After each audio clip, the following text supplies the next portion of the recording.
السلام علیکم ورحمۃ اللہ وبرکاتہ. الحمدللہ رب العالمین والصلاة والسلام علی اشرف الانبیاء والمرسلین نبینا محمد وعلی آلہ واصحابہ اجمعین وبعد.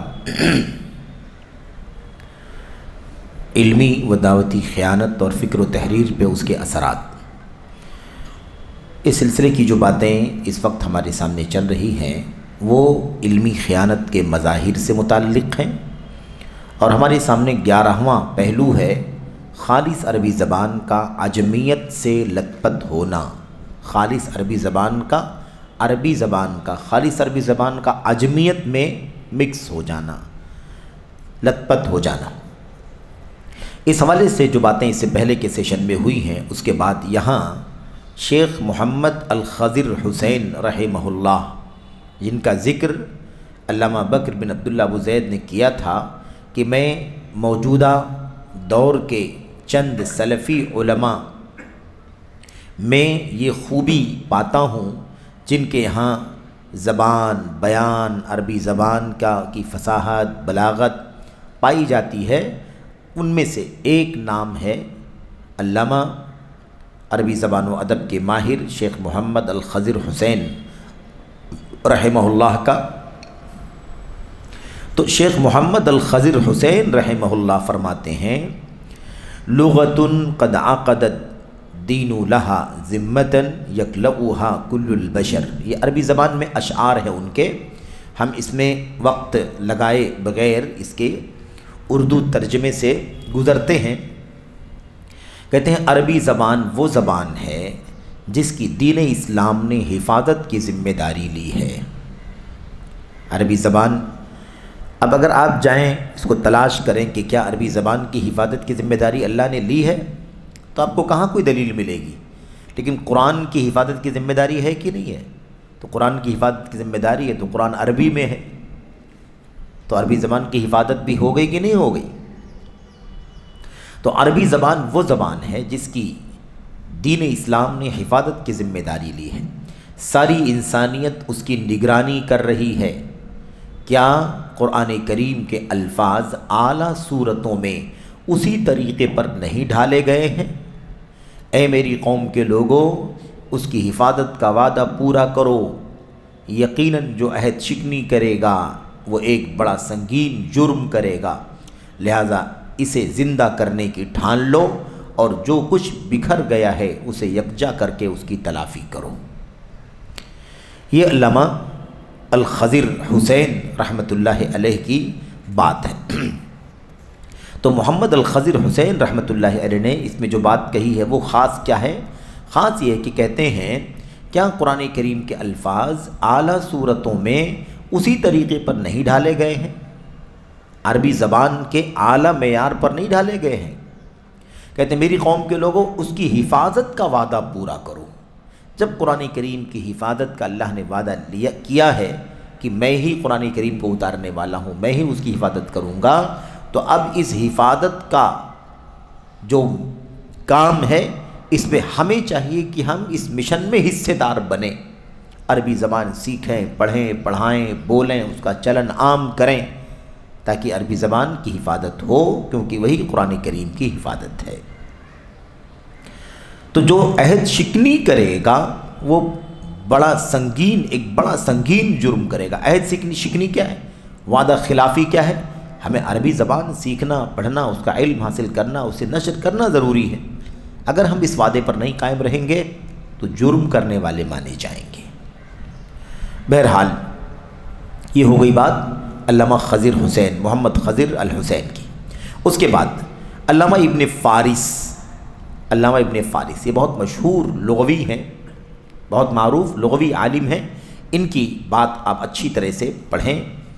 کہتے ہیں پہلے زمانے میں لوگ جو کچھ لکھتے یا پڑھتے تھے اس میں لحن کے معنی کیا ہوتے ہیں؟ ایک ہے لحن اور ایک ہے الہان. دونوں میں نمایاں فرق ہے. لحن غلطی کو کہتے ہیں، الہان سریلی آواز کو کہتے ہیں، میٹھی آواز کو. تو پہلے زمانے میں لوگ جو کچھ لکھتے یا پڑھتے تھے اس میں لحن یعنی اعرابی غلطی سے ایسے بچتے تھے جیسے بعض گناہوں سے اجتناب کرتے تھے. اور آج تو یہ گناہ کرنا لوگوں نے نیکی بنا رکھا ہے. اتنی غلطیاں لوگ کرتے ہیں جیسے غلطی کرنا ہی اچھا کام ہے. تو پہلے زمانے میں لوگ جو یہ دیکھیے 395 میں وفات ہو گئی ہے ان کی، 395 ہجری میں وفات، 4 صدی ہجری کے عالم ہیں یہ کہتے ہیں پہلے زمانے کے لوگ. تو 1000 سال سے زیادہ تو یہی ہو گئے. اور اب یہ کہتے ہیں کہ پہلے زمانے میں لوگ زبان میں غلطی کرنے سے، زبر زیر اعراب کی غلطی کرنے سے ایسے بچتے تھے جیسے گناہوں سے بچتے ہو. تو ہم لوگ کس حال میں ہیں 1000 سال کے بعد؟ ان کی بات کے 1000 سال سے بھی زیادہ کا عرصہ گزر چکا ہے. تو گویا کہ اپنے زمانے میں اپنے دور کا دکھ ذکر کر رہے ہیں، اپنے دور کے برے حالات کہ آج تو اتنی ساری غلطیاں لوگ کر رہے ہیں. پہلے زمانے میں لوگ اعراب کی غلطیاں کرنے سے ایسے بچتے تھے جیسے گناہوں سے اجتناب کرتے ہوں، مگر اب لوگ اسے نظر انداز کر دیتے ہیں. ان کے زمانے میں 350 میں ہے کہ نہیں، 350 سال کے آس پاس لوگ نظر انداز کر دیتے ہیں. حتیٰ کہ ایک محدث حدیث بیان کرتا ہے تو اس میں غلطی کرتا ہے. یہ 4 صدی ہجری کا حال تھا. ایک محدث حدیث بیان کرتا ہے تو اس میں غلطی کرتا ہے، اور ایک فقیہ تالیف کرتا ہے تو اس میں غلطی کرتا ہے. یعنی کتابیں لکھتا ہے تو تالیف کرتا ہے، یعنی کتاب لکھتا ہے تو غلطی کرتا ہے. اور جب ان دونوں کو ان کی غلطی پر تنبیہ کی جاتی ہے تو یہ لوگ جواب میں کیا کہتے ہیں؟ دیکھیں جواب میں کیا کہتے ہیں، ہمیں نہیں معلوم اعراب کیا ہے، ہم تو بس محدثین اور فقہاء ہیں. نہیں، اعراب اور آپ کی بات ہم سے کیوں کرتے ہو؟ ہم لوگ تو حدیث والے ہیں، حدیث نوٹ کر رہے ہیں. ہم تو فقیہ لوگ ہیں، ہم فقیہ ہیں، فقہ کا کام کر رہے ہیں. یعنی جب ان کی غلطی پر جب انہیں تنبیہ کی جاتی ہے، نکیر کی جاتی ہے کہ آپ نے کتاب لکھی ہے یہ غلط ہے، آپ نے کتاب لکھی ہے یہ غلط ہے، تو کیا کہتے ہیں؟ ہمیں نہیں معلوم اعراب کیا ہے. ہم لوگ عربی زبان کے علماء تھوڑی نہ ہیں کہ اعراب جانیں، گرامر جانیں، ہمیں نہیں معلوم. ہم تو حدیث اور فقہ جانتے ہیں، تو ہم تو بس محدثون اور فقہاء ہیں، یہ کہتے ہیں یہ لوگ. یعنی ان کے زمانے کے لوگ کہتے ہیں چنانچہ یہ دونوں حضرات ایسی چیز سے خوش ہوتے ہیں جس کے سبب ایک عقل مند کو برا سمجھا جاتا ہے. یعنی حدیث کا، فقہ کا عالم ہے، مصنف ہے، اسے اعراب کی غلطیاں ہو رہی ہیں اور اعراب کی غلطیوں پر ٹوکا جاتا ہے تو وہ یہ کہہ کر کے اپنا دامن جھاڑ لیتا ہے کہ ہم تو حدیث اور فقہ والے لوگ ہیں، ہم کو اعراب کا پتہ نہیں ہے. تو پتہ ہے چاہے نہیں ہے، لیکن کتاب تو آپ ہی کی ہے نا. یہ عیب کیسے آپ برداشت کرتے ہیں؟ اس عیب سے لوگ بچنا چاہتے ہیں اور آپ مطمئن ہیں کہ کوئی بات نہیں، ہمارا اسے تعلق نہیں ہے. اسی لیے کہتے ہیں کہ یہ دونوں حضرات ایسی چیز سے خوش ہوتے ہیں جس کے سبب ایک عقل مند کو برا سمجھا جاتا ہے. ظاہر سی بات ہے، ایک عقل مند کے لیے عیب کی بات ہے کہ اس کی زبان میں غلطی ہو، اعراب کی غلطی ہو، قواعد کی غلطی ہو. ایسے ہی کہتے ہیں، اور میں نے ایک ایسے شخص سے جو اپنے آپ کو شافعی فقہ میں بہت بلند پایا خیال کرتا تھا، فقہ شافعی میں بہت زیادہ بلند پایا خیال کرتا تھا، قیاس کے بارے میں گفتگو کی. کس بارے میں؟ قیاس کے بارے میں گفتگو کی، اور اس سے پوچھا قیاس کی حقیقت اور اس کا معنی کیا ہے اور اس کا ماخذ کیا ہے، یعنی قیاس نکلا کہاں سے ہے. تو اس نے جواب دیا، مجھ پر اس کی کوئی ذمہ داری نہیں، مجھ پر اس کی کوئی ذمہ داری نہیں، میری ذمہ داری صرف اس کی صحت پر دلیل قائم کرنا ہے.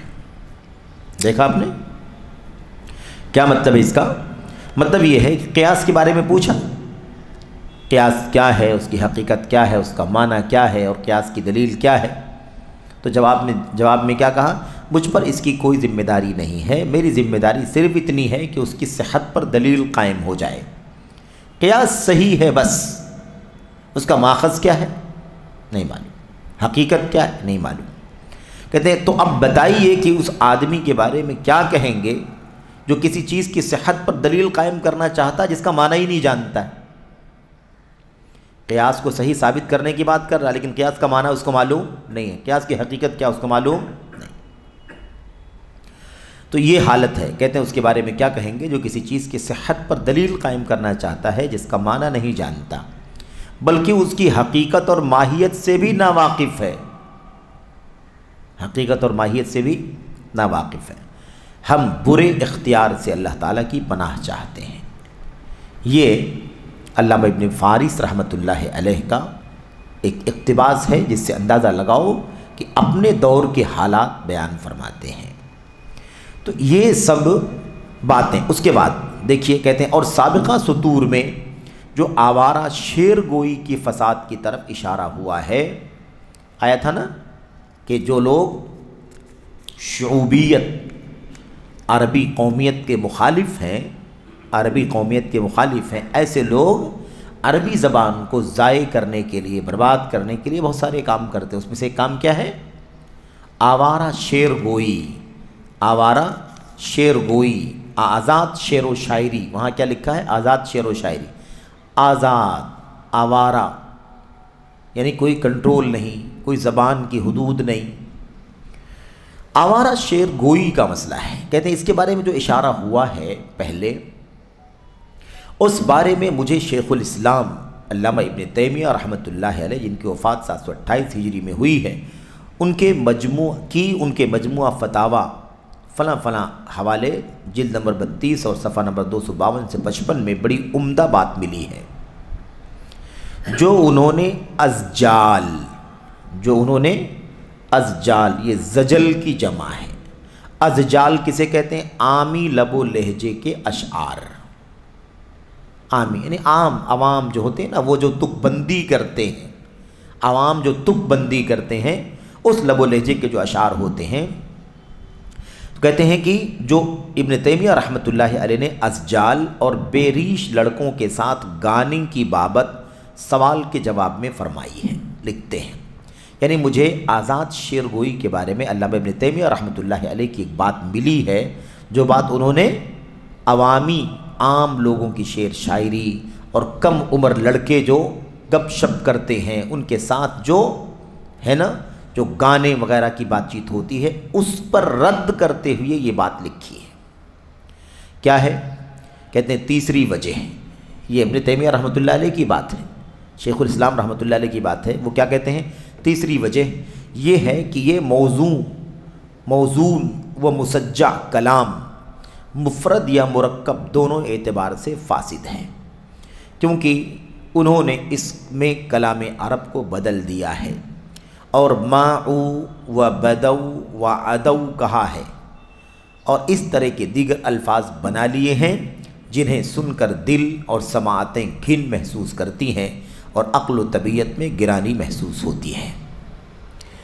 اب سمجھیں کہ اس عبارت میں ابن تیمیہ رحمۃ اللہ علیہ نے کیا کہا ہے. کیا کہا ہے؟ یہ ہے موزون. تیسری وجہ یہ ہے کہ موزون یعنی وزن والی بات.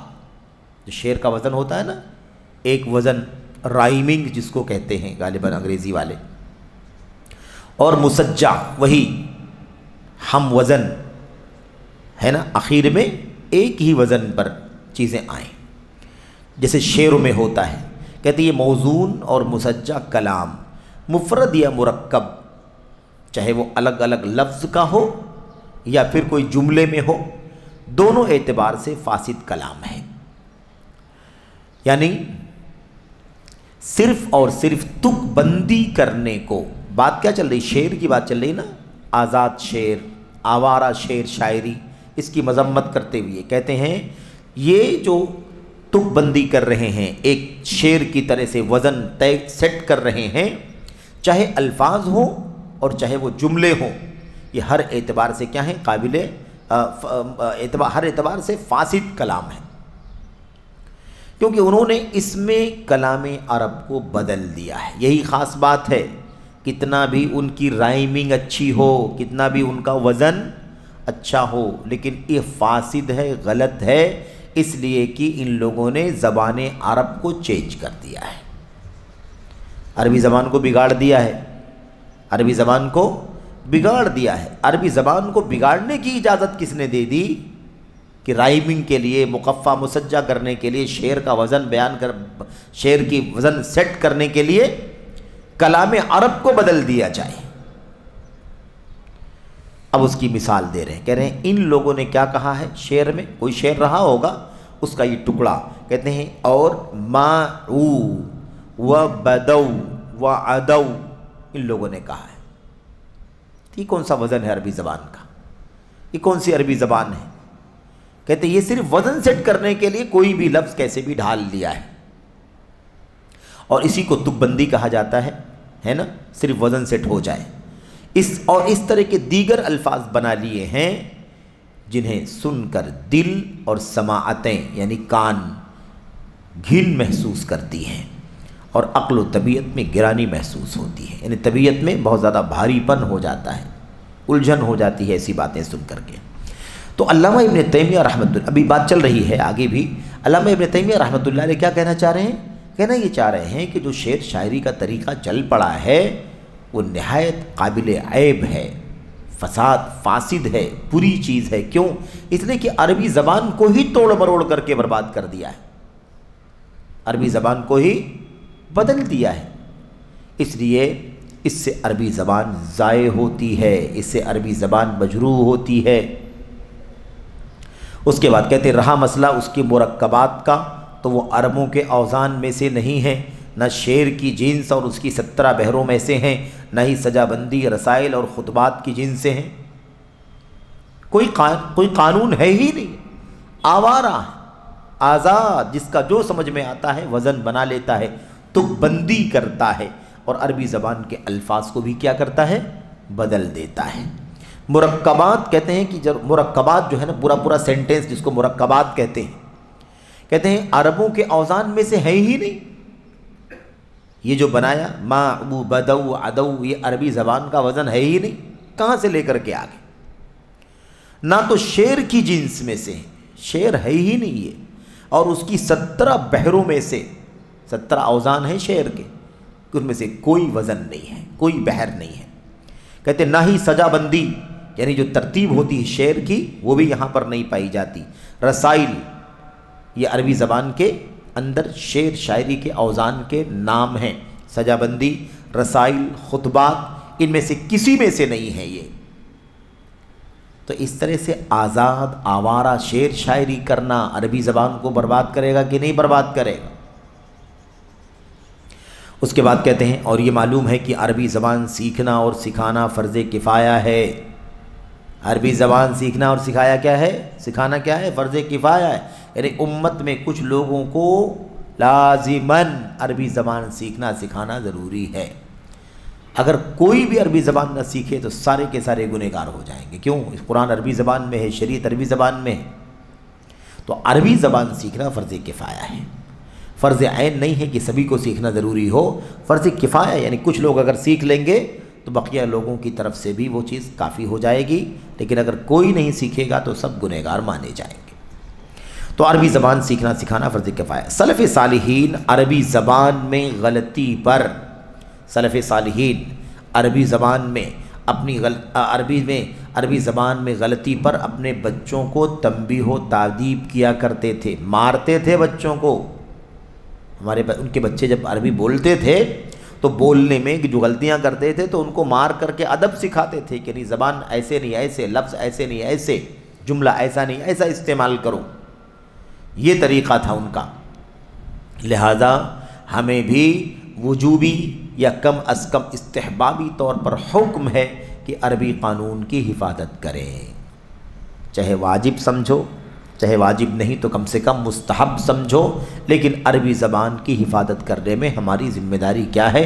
اسے ادا کرنا ضروری ہے، اور اس سے مائل زبان کی اصلاح کریں، اس سے مائل زبان کی اصلاح کریں۔ یعنی کیا مطلب؟ عربی قانون کی جو ہے زبان اس کی حفاظت ہونی چاہیے، اور جو عربی قانون سے مائل یعنی دوسری طرف اس کی اصلاح کریں، تاکہ یہ چیز ہمارے لیے فہم کتاب و سنت کی راہ اور عربوں کے انداز گفتگو کی پیروی کی حفاظت کریں۔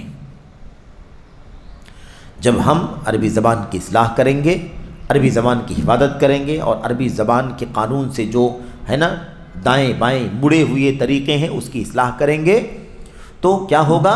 ہمارے لیے یہ چیز فہم کتاب و سنت کی راہ اور عربوں کے انداز گفتگو کی پیروی کی حفاظت کرے گی۔ چنانچہ اگر لوگوں کو عربی زبان میں لحن کرتے ہوئے چھوڑ دیا جائے، اگر لوگوں کو عربی زبان میں لحن کرتے ہوئے چھوڑ دیا جائے، ابھی بات چل رہی تھی نا، عربی زبان کی غلطیوں کی بات چل رہی تھی، تعبیرات کی بات چل رہی تھی، ہے کہ نہیں؟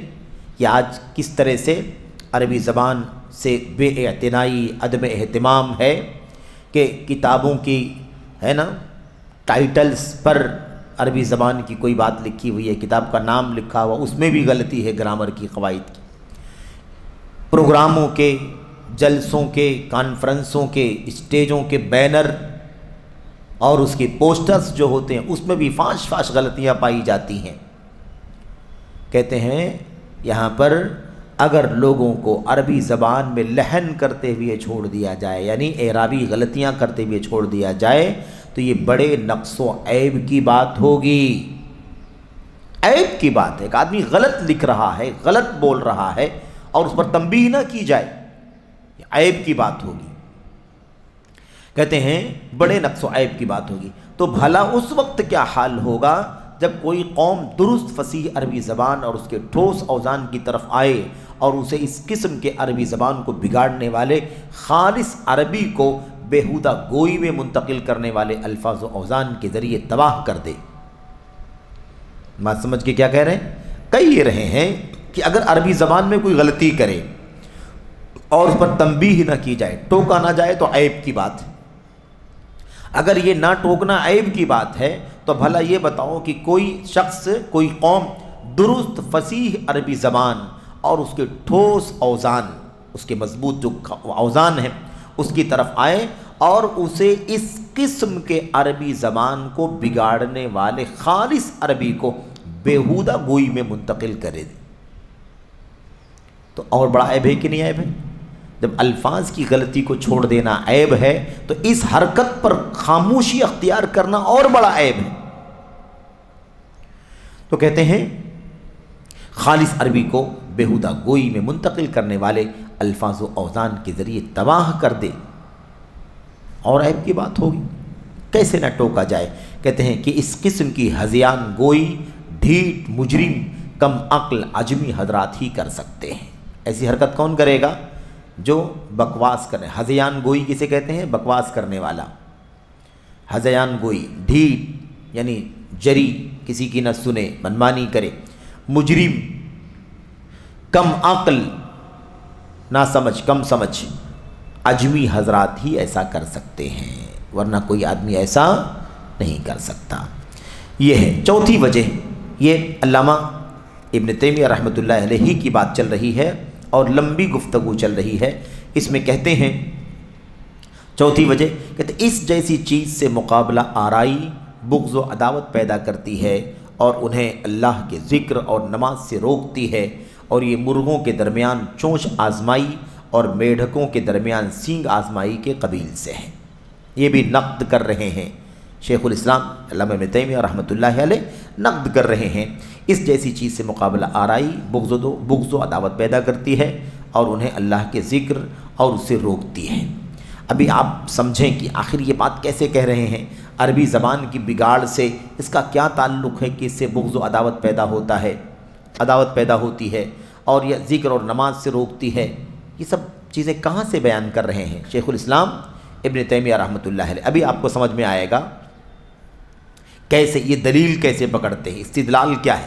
نیچے وہ بات آ رہی ہے، کہتے ہیں نیز عوامی مقابلہ آرائی اور کشتی کے قبیل سے ہے جو انہیں نفع کے بجائے نقصان پہنچاتی ہے، اور اللہ سبحانہ و تعالی نے شراب اور جوئے کو حرام کر دیا ہے، اور جوا قمار بازی کو کہتے ہیں کیونکہ وہ اللہ کے ذکر اور نماز سے روکتی ہے اور ان کے درمیان بغض و عداوت پیدا کرتی ہے۔ اور حرام جوئے میں یہ شرط نہیں ہے کہ اس میں عوض ہو، بلکہ نرد یعنی شطرنج جیسا ایک کھیل کھیلنا علماء کے متفقہ فیصلے سے حرام ہے، اگرچہ اس میں عوض نہ بھی ہو، اگرچہ کہ اس میں شاذ اختلاف ہے مگر وہ ناقابل التفات ہے، کیونکہ نبی کریم صلی اللہ علیہ وسلم کا ارشاد ہے من لعب بالنرد فقد عصى اللہ ورسولہ، جس آدمی نے نرد کھیلا، بات آ گئی، نرد شطرنج نہیں ہے، نرد جو ہے وہ شطرنج نہیں ہے، شطرنج سے ملتا جلتا ایک کھیل ہے جس کو نرد کہتے ہیں۔ تو کیا کہا؟ جس نے من لعب بالنرد فقد عصى اللہ ورسولہ، جس نے نرد کھیلا اس نے اللہ اور اس کے رسول کی نافرمانی کی۔ کہتے ہیں کیونکہ نرد اللہ کے ذکر اور نماز سے روکتا ہے اور بغض و عداوت پیدا کرتا ہے، اور یہ مقابلہ آرائیاں انہیں نرد سے زیادہ اللہ کے ذکر اور نماز سے روکتی ہیں۔ یہ شیخ الاسلام ہیں، کہتے ہیں اللہ تبارک و تعالیٰ نے نرد سے کیوں منع فرمایا اللہ کے نبی نے؟ نرد شیر، شطرنج آپ آسان سمجھنے کے لیے شطرنج مان لیں فی الحال۔ کہتے ہیں کہ شطرنج کھیلنے والا، اس میں بزی رہنے والا، ایک تو آپس میں ان کے جھگڑے بہت ہوتے ہیں، ہے نا، جو ان کی گوٹیاں ہوتی ہیں نا جو یہاں سے وہاں کھیلتے ہیں وہ، اس میں اختلاف ہو جاتا ہے اور آپس میں نفرت، دشمنیاں، گالی گلوچ کی بھی نوبت آ جاتی ہے۔ دوسری چیز یہ کہ اتنا زیادہ بزی ہوتے ہیں، مشغول ہوتے ہیں کہ نماز بھی چھوٹ جاتی ہے۔ شیخ الاسلام کہتے ہیں جب نرد سے اللہ نے منع کیا ہے، نرد حرام ہے، اس نے نرد کھیلا اس نے اللہ کی، اس کے رسول کی نافرمانی کی، تو نرد کھیلنے والا اللہ اس کے رسول کی نافرمانی کرنے والا ہے، کیونکہ وہ نماز سے غافل کرنے والی چیز ہے، دشمنی پیدا کرنے والی چیز ہے۔ تو اس سے کہیں زیادہ تو یہ عربی زبان کی لڑائیاں لوگوں کو نماز سے روکتی ہیں، اس سے زیادہ عربی زبان کے معاملے میں جو جھگڑے ہیں، اختلافات ہیں، اس معاملے میں یہ چیز ان کو اس سے زیادہ نماز سے روکتی ہے اور آپس میں ان کے درمیان نفرت اور عداوت پیدا کرتی ہے۔ اسی بات کو کہتے ہیں کیونکہ نرد اللہ کے ذکر اور نماز سے روکتا ہے اور بغض و عداوت پیدا کرتا ہے، اور یہ مقابلہ آرائیاں، کون سی مقابلہ آرائیاں؟ یہی جو عربی زبان کے اندر نااہلوں کی مقابلہ آرائیاں ہیں، تک بندی کرنے والوں کی مقابلہ آرائیاں ہیں، کہتے ہیں یہ انہیں نرد سے زیادہ اللہ کے ذکر اور نماز سے روکتی ہیں اور ان کے درمیان بغض و عداوت پیدا کرتی ہیں۔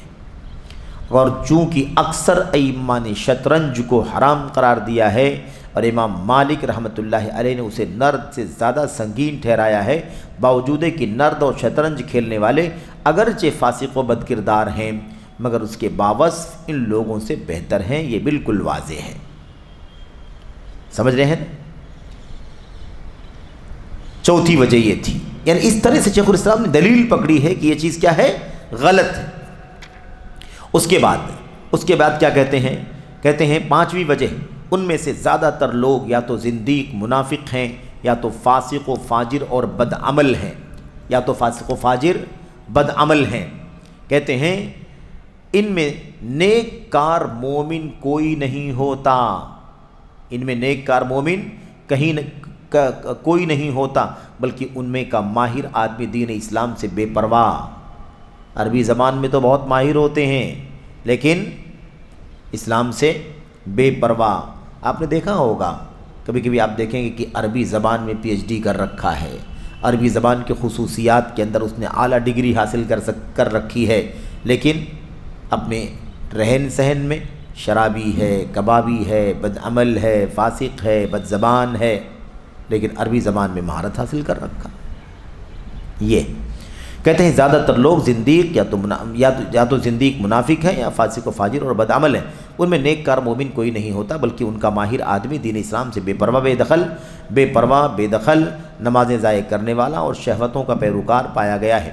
وہ اللہ اور یوم آخرت پر ایمان رکھتا ہے، نہ اللہ اس کے رسول کے حرام کردہ امور کو حرام سمجھتا ہے، نہ مسلمانوں کی دین کی پابندی کرتا ہے، اور اگر وہ مسلمان ہوتا ہے تو فاسق و بد کردار، حرام کاموں کا مرتکب اور واجبات کا چھوڑنے والا ہوتا ہے، خواہ ان پر نفاق غالب ہو یا فسق اور بدعملی۔ زندیق کے بارے میں اللہ کا حکم یہ ہے کہ اسے توبہ کرائے بغیر قتل کر دیا جائے، اور فاسق کے بارے میں اللہ کا حکم یہ ہے کہ اس پر قتل یا کوئی اور حد قائم کی جائے، اور ان کے ساتھ گھل مل کر رہنے والا، بود و باش کرنے والا اگر اسے محفوظ ہونے کا دعویٰ کرے تو اس کا دعویٰ قبول نہیں کیا جائے گا، کیونکہ وہ یا تو خود ان کے ساتھ حرام کاموں کا ارتکاب کرتا ہے اور واجبات ترک کرتا ہے، اور یا تو انہیں گناہ و منکرات پر دیکھتے ہوئے خاموشی اختیار کرتا ہے، انہیں بھلائی کا حکم دیتا ہے، نہ گناہ و منکر سے روکتا ہے، بہرکیف وہ سزا کا مستحق ہے۔ عمر بن عبدالعزیز رحمۃ اللہ علیہ کی خدمت میں کچھ شراب خوروں کا معاملہ پیش کیا گیا۔ عمر بن عبدالعزیز، یہ ساری باتیں بہت سلیس ہیں، آسان ہیں، واضح ہیں، اس لیے سرسری ہم گزر رہے ہیں اس سے۔ بہرکیف وہ سزا کا مستحق ہے۔ عمر بن عبدالعزیز رحمہ اللہ کی خدمت میں کچھ شراب خوروں کا معاملہ پیش کیا گیا تو انہوں نے کوڑے مارنے کا حکم فرمایا۔ پھر آپ کو بتایا گیا کہ ان میں سے ایک شخص روزے کی حالت میں تھا۔ اب تو ڈبل جرم ہو گیا نا، تو شراب ویسے ہی گناہ کبیرہ ہے، اور ایک آدمی نے روزے کی حالت میں تھا اور شراب پیا، تو ایک تو شراب کی حرمت اور دوسرے روزے کی حرمت کو پامال کیا۔ آپ کو بتایا گیا کہ ان میں سے ایک شخص روزے کی حالت میں تھا، تو آپ نے فرمایا پہلے روزے دار کو کوڑا مارنا شروع کرو، کیا اس نے اللہ کا یہ فرمان نہیں سنا؟ اللہ کا یہ فرمان نہیں سنا، یعنی کیا مطلب؟ بڑا مجرم ہے، اسے اللہ کا یہ کلام معلوم ہے، روزے کی حالت میں تھا تو وہ اللہ کا کلام کیا نہیں جانتا ہے؟ کیوں گیا شراب خوروں کی مجلس میں، وہاں کیوں بیٹھا؟ سمجھ گئے؟ کیا اس نے اللہ کا یہ فرمان نہیں سنا؟ وَقَدْ نَزَّلَ عَلَيْكُمْ فِي الْكِتَابِ أَنْ إِذَا سَمِعْتُمْ آيَاتِ اللَّهِ يُكْفَرُ بِهَا وَيُسْتَهْزَأُ بِهَا فَلَا تَقْعُدُوا مَعَهُمْ حَتَّى يَخُوضُوا فِي حَدِيثٍ غَيْرِهِ۔ یہ مشہور آیت کریمہ جس سے استدلال کیا گیا ہے کہ اہل باطل کی مجلسوں میں بیٹھنا بھی نہیں ہے، یا کسی ایسی مجلس میں جہاں آپ بیٹھے ہوئے ہوں، ٹھیک ٹھاک معاملہ رہا ہو، اور آپ سنیں کہ وہاں پر اللہ کی آیات کا مذاق اڑانے لگے ہیں لوگ، تو فوراً وہاں سے اٹھ کر کے چلے جاؤ۔ کوئی بدعت کی بات شروع ہونے لگی، وہاں سے اٹھ کر کے چلے جاؤ۔ گمراہی کی بات ہونے لگی، اٹھ کر کے وہاں سے چلے جاؤ، ان کے ساتھ میں بیٹھو مت۔ ترجمہ کیا ہے اس کا؟ اللہ تبارک و تعالیٰ تمہارے پاس اپنی کتاب میں یہ حکم اتار چکا ہے کہ جب تم کسی مجلس والوں کو اللہ تعالیٰ کی آیتوں کے ساتھ کفر کرتے اور مذاق اڑاتے ہوئے سنو تو اس مجمع میں ان کے ساتھ نہ بیٹھو جب تک کہ وہ اس کے علاوہ اور باتیں نہ کرنے لگیں۔ ایک آیت کریمہ تو یہ کہا کہ کیا اس نے اللہ کا یہ کلام نہیں سنا، اور اس کے بعد دوسری آیت کریمہ کے بارے میں کیا کہا، اور کیا اس نے اللہ کے نبی کا یہ فرمان نہیں سنا؟ شراب پینے والوں کے بیچ میں روزہ رکھنے کے باوجود کیوں گیا؟ کیا کہا؟ وَإِمَّا يُنْسِيَنَّكَ الشَّيْطَانُ فَلَا تَقْعُدْ بَعْدَ الذِّكْرَ مَعَ الْقَوْمِ الظَّالِمِينَ وَمَا عَلَى الَّذِينَ يَتَّقُونَ مِنْ حِسَابِهِمْ مِنْ شَيْءٍ وَلَكِنْ ذِكْرَى لَعَلَّهُمْ يَتَّقُونَ۔ اور اگر آپ کو شیطان بھلا دے تو یاد آنے کے بعد پھر ایسے ظالم لوگوں کے ساتھ مت بیٹھیں، اور جو لوگ پرہیزگار ہیں ان پر ان کی باز پرس کا کوئی اثر نہ پہنچے گا، اور لیکن ان کے ذمہ نصیحت کر دینا ہے، شاید وہ تقوی اختیار کریں۔ یہ ان دونوں آیتوں کا حوالہ عمر بن عبدالعزیز نے دیا اور کہا پہلے اس شخص کو کوڑا مارنا شروع کرو جو روزے کی حالت میں رہتے ہوئے شراب پیا ہے، کیونکہ دوہرا مجرم ہے۔ کیا اس کے سامنے قرآن کی یہ آیت نہیں تھی، قرآن کی یہ آیت نہیں تھی؟ اس نے عمل کیوں نہیں کیا؟ کہ اللہ تعالیٰ نے ان آیتوں میں ظالموں کے ساتھ بیٹھنے سے منع فرمایا ہے، ظالموں کے ساتھ بیٹھنے سے منع فرمایا، تو ان کے ساتھ رہنے سہنے کا کیا انجام ہوگا، یا ان کے ساتھ دوستی رکھنے کا کیا حکم ہوگا؟ جب بیٹھنا منع ہے تو اس کو یار بنا لینا، دوست بنا لینا، اس کا کتنا بڑا جرم ہوگا۔ کہتے ہیں یہ ایسے لوگ ہیں جنہوں نے ہاتھوں سے قمار بازی چھوڑی اور اس سے عاجز ہو گئے تو زبانوں سے قمار بازی کا دروازہ کھول لیا۔ زبان پر آگے کہ نہیں آگے؟ شیخ الاسلام زبان ہی کی بات کر رہے تھے نا، زبان کی بات کر رہے تھے کہ بھئی وہاں پر کیا تھا، شطرنج کی مثال آ گئی کہ شطرنج ہے، نرد ہے، اس میں لوگ ایسا مشغول ہو جاتے ہیں کہ نماز چھوڑ دیتے ہیں، ایسے آپس میں نفرت دشمنی پیدا ہوتی ہے، اس لیے اللہ تعالیٰ نے اس کے رسول نے منع فرمایا ہے۔ کہتے ہیں کہ جب یہ چیز نفرت دشمنی پیدا کرتی ہے اور نماز چھوٹتی ہے تو اس سے اللہ تعالیٰ نے منع فرمایا ہے، تو بیجا تک بندی اور ایسے ہی عربی زبان کے حوالے سے جو آپس میں بحث و مباحثے لوگ کرتے ہیں اس سے اور زیادہ نمازیں چھوٹتی ہیں اور آپس میں نفرت و دشمنیاں پیدا ہوتی ہیں۔ یہاں پر اب یہ بات کرتے کرتے یہاں پہنچے ہیں مجلس کی بات کہ کیا ہے، اب لوگ جنہوں نے ہاتھوں سے قمار بازی چھوڑ دی اور اس سے عاجز ہو گئے تو زبانوں سے قمار بازی کا دروازہ کھول لیا، اور زبانوں کے ذریعے قمار بازی عقل اور دین کے لیے ہاتھوں کی قمار بازی سے زیادہ تباہی کا باعث ہے۔ ظاہر سی بات ہے، قمار تو جوئے کو کہتے ہیں، لیکن زبانی جوا یعنی زبانی بحث و مباحثہ، مقابلہ آرائی، کہتے ہیں زبانوں کے ذریعے قمار بازی عقل اور دین کے لیے ہاتھوں کی قمار بازی کے مقابلے میں زیادہ خطرناک ہے، تباہی کا باعث ہے۔ مسلمانوں پر واجب ہے کہ ان لوگوں کو کڑی سزا دیں، ان کا سختی سے بائیکاٹ کریں اور ان سے توبہ کروائیں، بلکہ اگر بالفرض یہ کہا جائے کہ آدمی نے ان عربی عامی اشعار کو بہت زیادہ مبالغے کے ساتھ نظم نہیں کیا ہے، تب بھی اسے اس سے منع کیا جائے گا۔ یعنی عربی میں آزاد شعر گوئی، آوارہ شعر گوئی کی روک تھام کرنا ضروری ہے۔ یعنی گویا کہ کیا کہنا، اب اتنی پوری بات کا خلاصہ کیا نکلا؟ خلاصہ یہ نکلا کہ یہ جو ہاتھوں سے قمار بازی ہوتی ہے حرام ہے۔ قمار بازی یعنی جوا بازی، کہتے ہیں کہ اس سے زیادہ نقصان تو زبانی قمار بازی سے ہوتی ہے، اور زبانی قمار بازی یہ ہے کہ انسان عربی زبان کے اندر فضول شعر گوئی کرے، آزاد شعر گوئی کرے۔ تو جب ہاتھوں کی قمار سے منع کیا جاتا ہے تو زبانوں کی قمار سے کیوں نہیں منع کیا جائے گا؟ بدرجہ اولا منع کیا جائے گا۔ اور اس کے بعد صاف صاف کہتے ہیں بلکہ کیا کہا؟ بالفرض یہ کہا جائے کہ آدمی نے ان عربی عامی اشعار کو بہت زیادہ مبالغے کے ساتھ نظم نہیں کیا ہے، تب بھی اسے منع کیا جائے گا۔ بہت زیادہ مبالغہ ہو تب تو منع کیا ہی جائے گا، اگر بہت زیادہ مبالغہ نہ ہو تب بھی اس سے منع کیا جائے گا۔ کہتے ہیں بلکہ اگر غزلیہ اشعار کے علاوہ دیگر اشعار نظم کیا ہے تب بھی منع کیا جائے گا۔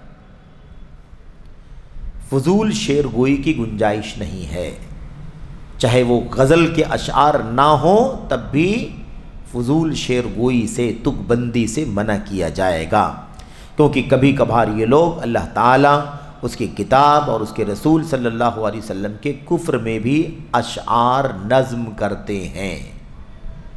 ایسا ہے کہ نہیں ہے؟ ایسے بہت سارے اشعار ہیں، ایسے بہت سارے اشعار ہیں۔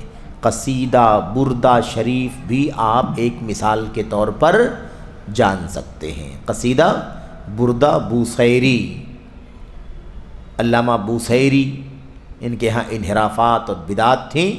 علامہ بوصیری کی القصیدۃ البردہ کے نام سے جو قصیدہ شعر پایا جاتا ہے، شعر سنتے ہیں نا آپ؟ علی حبیبی کا خیر الخلق کلہم، سنتے ہیں کہ نہیں سنتے ہیں؟ یہ اسی پورے قصیدے کا شعر ہے، یہ میم پر ختم ہوتا ہے ہر شعر، ہے نا؟ وَإِنَّ مِن جُودِكَ الدُّنْيَا وَضَرَّتَهَا وَإِنَّ مِنْ عُلُومِكَ عِلْمُ اللَّوْحِ وَالْقَلَمِ۔ اللہ کے نبی کی شان میں یہ بات کہی گئی، آپ کی سخاوت اور آپ کی فیاضی میں دنیا بھی ہے اور دنیا کی سوکن یعنی آخرت بھی ہے، سب آپ ہی نے دنیا اور آخرت آپ کی دی ہوئی ہے، آپ کی بنائی ہوئی ہے، اور آپ کو لوح و قلم کا بھی علم ہے۔ آپ کے پاس جو علم ہے اس علم کے اندر لوح و قلم کا علم بھی شامل ہے، یعنی آپ کو پورے طور پر عالم الغیب اور ساری دنیا اور آخرت کا مالک بنا دیا گیا۔ تو اس طرح کی اشعار بھی پائے جاتے ہیں۔ تو کہتے ہیں کسی بھی طرح کی آزاد شعر گوئی سے روکا جائے گا، آزاد شعر گوئی سے روکا جائے گا، منع کیا جائے گا۔ یہ بات یہاں یاد آ گئی کہ کیا کہا تھا؟ کبھی کبھار یہ لوگ اللہ تعالیٰ، اس کی کتاب اور اس کے رسول صلی اللہ علیہ وسلم کے کفر میں بھی اشعار نظم کرتے ہیں۔ یہ شرکی عقیدہ ہے کہ نہیں ہے؟ یہ جیسا کہ ابو الحسن تستری نے وحدت الوجود کے بارے میں اشعار نظم کیا اور کہا کہ خالق ہی مخلوق ہے۔ ابو الحسن تستری نامی صوفی، ابو الحسن تستری نامی صوفی نے وحدت الوجود، صوفیوں کا عقیدہ وحدت الوجود، پوری دنیا میں اللہ کے سوا کوئی بھی نہیں ہے، پھر ہم لوگ کیا ہیں؟ ہم سب اللہ کا مظہر ہیں، ہر چیز اللہ کا مظہر ہے، یہ صوفیوں کا عقیدہ ہے، وحدت الوجودیوں کا۔ تو اس نے ابو الحسن تستری نے کیا کیا؟ وحدت الوجود کے بارے میں اشعار نظم کیا اور کہا کہ خالق ہی مخلوق ہے، اور بسا اوقات فسق اور بدعملی کے بارے میں اشعار نظم کرتے ہیں، جیسے ان گمراہوں اور نادان فاسقوں نے نظم کیا۔ اور اگر مان لیا جائے کہ کسی شاعر نے عامی لہجے میں، یہ عامی لہجے کے اشعار کسی دکان کی جگہ کے بارے میں نظم کیا ہے، تو اسے بھی منع کیا جائے گا. یعنی کسی بھی پوائنٹ پر بہرحال اس طرح کے اشعار جو غلط یا عربی زبان کو ضائع کر کے جو اشعار تک بندی کے طور پر کیے جائیں ان تمام اشعار سے روکا جائے گا، تو اسے بھی منع کیا جائے گا، کیونکہ یہ عامی اشعار عربی زبان کو خراب کرتے ہیں اور اسے گھناؤنی عجمیت میں منتقل کر دیتے ہیں، اس لیے اس سے روک تھام کی جائے گی. سلف صالحین ہمیشہ عرب کے شاعر کو بدلنا ناپسند کرتے رہے ہیں. سلف صالحین ہمیشہ عرب کے شاعر یعنی عرب کی نشانیوں کو، نمایاں نشانیوں کو بدلنا ناپسند کرتے رہے، حتیٰ کہ معاملات میں بھی، اور وہ ہے غیر عربی زبان میں بات کرنا. غیر عربی زبان میں اس کو بھی سلف ناپسند کرتے رہے ہیں.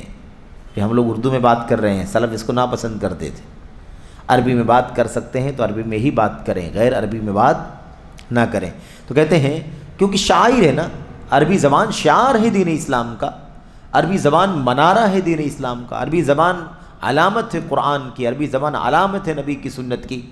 تو کہتے ہیں کہ جو دین اسلام کے شعار ہیں اسے بدلنا سلف صالحین ناپسند کرتے تھے، حتیٰ کہ معاملات میں بھی. اور وہ ہے غیر عربی زبان میں بات چیت کرنا، تو معاملات کی چیز ہے نا، آپس میں ہم بات چیت کرتے ہیں. تو کہتے ہیں اس میں بھی عربی زبان کے علاوہ میں بات کرنا اسے ناپسند کرتے تھے، سوائے ضرورت کے. ضرورت ہے تو عربی زبان کے علاوہ میں بات کرتے تھے، اور بات کرنے کو جائز سمجھتے تھے، یعنی اچھا سمجھتے تھے یا گنجائش سمجھتے تھے. لیکن اگر ضرورت نہیں ہے، کوئی مجبوری نہیں ہے، تو ایسی صورت میں عربی زبان کے علاوہ کسی زبان میں بات کرنا سلف صالحین ناپسند کرتے تھے. بلکہ کیا کہتے ہیں، جیسا کہ امام مالک، شافعی اور احمد بن حنبل رحمہ اللہ نے اس کی صراحت فرمائی ہے. ان علماء نے صراحت فرمائی ہے کہ عربی زبان کے علاوہ میں بات کرنا سلف صالحین ناپسند کرتے تھے. بلکہ امام مالک تو کہتے تھے من تکلم فی مسجدنا بغیر العربیت اخرج منہ. امام مالک کا یہ حال تھا، بھائی ہماری اس مسجد میں جو غیر عربی زبان میں بات کرے گا اسے نکال دیا جائے گا. ہاں، عربی میں بات کرنا ہو تو مسجد نبوی میں رہو ورنہ جاؤ. یہ سلف کے ہیں اہتمام تھا.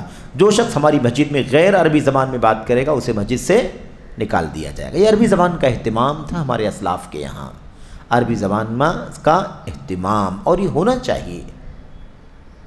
کہتے ہیں باوجود کہ تمام زبان والوں کے لیے اپنی اپنی زبان میں بات کرنا جائز ہے کہ نہیں؟ ہر زبان والے کے لیے اپنی زبان میں بات کرنا جائز ہے کہ نہیں جائز؟ سب کے لیے جائز ہے.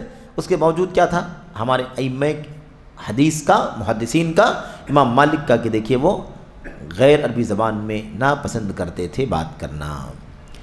کہتے ہیں مگر اسے سلف نے حسب حاجت روا رکھا ہے اور بلا حاجت ناپسند کیا ہے.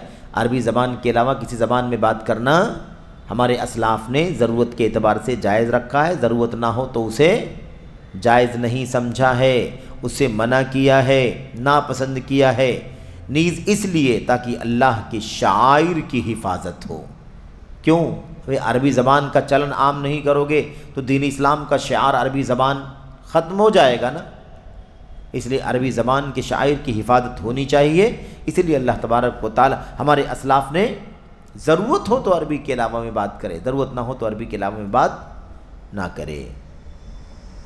کیونکہ اللہ تعالیٰ نے اپنی کتاب عربی زبان میں اتاری اور اسے اپنے عربی نبی کو دے کر مبعوث فرمایا. نیز امت عربی کو اور امت عربی کو تمام امتوں میں سب سے بہتر بنایا. اس لیے عربوں کے شعار کی حفاظت کرنا اسلام کی حفاظت کا حصہ قرار دیا.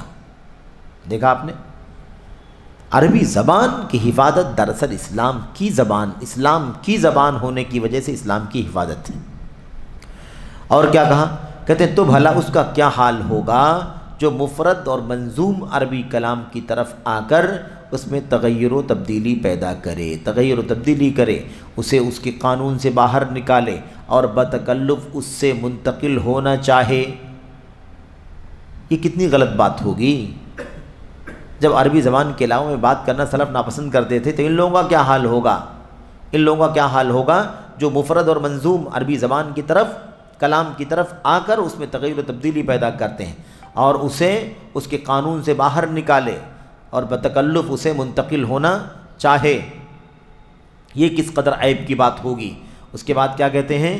کہتے ہیں دراصل اس کی مثال اس حرکت جیسی ہے جو بعض گمراہ لوگ اپنے جاہل پیروں کے ساتھ کرتے ہیں، بہیں طور کی ایک عقل مند آدمی سے وابستہ ہو کر اسے معبود بنا لیتے ہیں اور اسے مخنث بنا دیتے ہیں۔ یہ اس کی مذمت بیان کرتے ہوئے شیخ الاسلام رحمۃ اللہ علیہ نے یہ بات کہی ہے۔ آپ سوچئے کہ عربی زبان چاہے وہ نظم میں ہو چاہے وہ نثر میں ہو، یعنی چاہے وہ شعر میں ہو یا شعر کے علاوہ میں ہو، دونوں صورتوں میں کسی بھی صورت میں اس کے قانون کو تبدیل کرنا، تک بندی کرنا، وزن بٹھانے کے لیے جیسے تیسے عجمی عربی کی زبان کے علاوہ کوئی بھی زبان کا لفظ استعمال کر لینا، اس کی گنجائش نہیں۔ اس کی مذمت بیان کرتے ہیں اور مذمت بیان کرتے ہوئے کہتے ہیں کہ یہ اتنی گندی چیز ہے، اس کی مثال اس حرکت جیسی ہے جو بعض گمراہ لوگ اپنے جاہل پیروں کے ساتھ کرتے ہیں، اس طور پر کہ ایک عقل مند آدمی سے وابستہ ہو کر اسے معبود بنا لیتے ہیں۔ ایک آدمی بہت عقل مند ہے، ذہین فطین ہے، اس کو سمجھتے ہیں کہ خدا ہے نا، معبود بنا لیتے ہیں اور اسے مخنث بنا دیتے ہیں۔ یہ کیا ہے؟ یہ اس معنی میں یہاں پر اچھا آگے دیکھیے لکھا بھی ہوا ہے، کیونکہ ایسے لوگ رسول کریم صلی اللہ علیہ وسلم کے برعکس اور آپ کی مخالفت کرنے والے ہیں، کیونکہ آپ صلی اللہ علیہ وسلم عقول و ادیان کی حفاظت اور نوع انسانی کی تکمیل کے لیے مبعوث کیے گئے تھے، اور آپ نے تمام پہلوؤں سے عقل کو بدلنے والی چیزوں کو حرام قرار دیا ہے۔ اس لیے جب یہ لوگ صحیح سوجھ بوجھ والے کے پاس آئے اور اس کی عقل و فہم کو خراب کر دیا تو در حقیقت اللہ کی مخالفت میں کھڑے ہو گئے اور اس کا حکم ٹھکرا دیا۔ تو اصل میں یہ عربی زبان کی عظمت، اس کا مقام اور بحیثیت دین اسلام کے شعار کے، ایک مینار، ایک علامت اور ایک نشانی کے سلف دیکھنا چاہتے ہیں۔ اس میں کسی بھی طرح کی تبدیلی، کسی بھی طرح کی آزادی، ہر آدمی منمانی عربی اشعار کہے کرے، اس کی کوئی گنجائش اسلاف نہیں سمجھتے تھے۔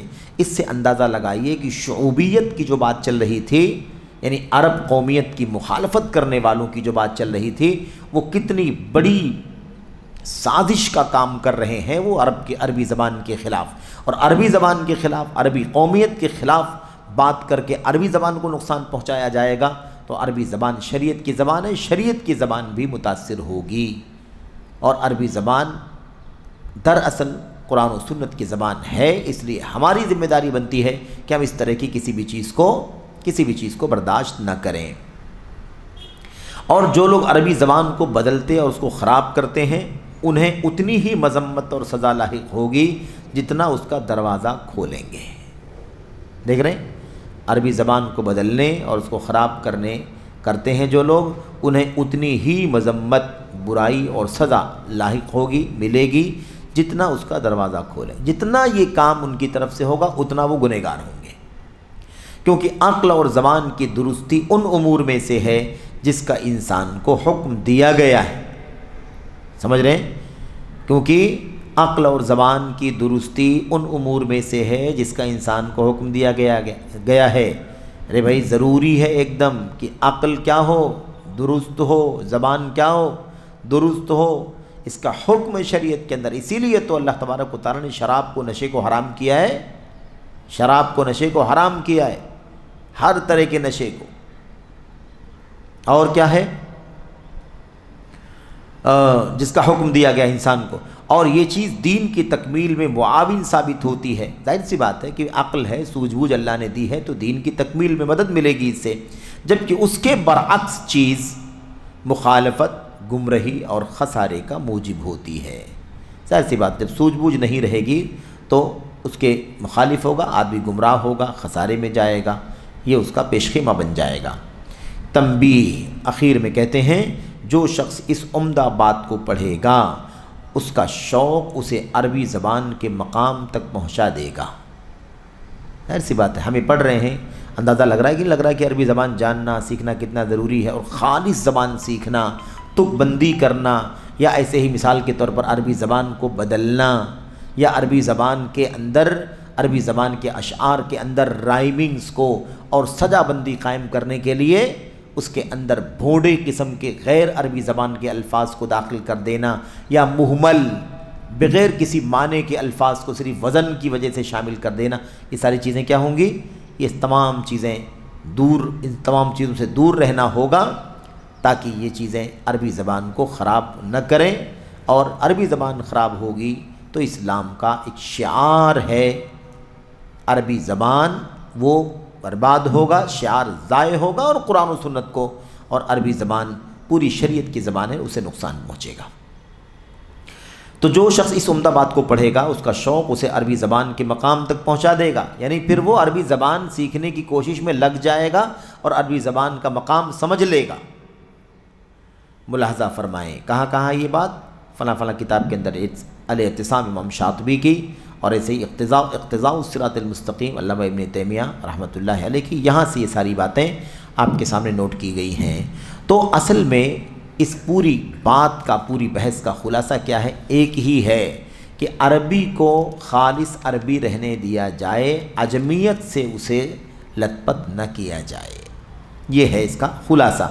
اب جو متعالم ہیں، غیر علماء ہیں، ان کی باتیں سنو، ان کی تحریریں پڑھو تو آپ کو سمجھ میں آئے گا کہ عربی زبان کے ساتھ ان لوگوں نے کیا خیال کیا، کیا درگت کی ہے، اور تعلم کا حصہ ہے کہ انسان عربی زبان کی صحیح معلومات نہ رکھے تو شعر میں کیا، نثر میں کیا، نظم میں وہ اپنی عجمیت کے ذریعے سے اس کے حسن کو مجروح کرنے کی کوشش کرے۔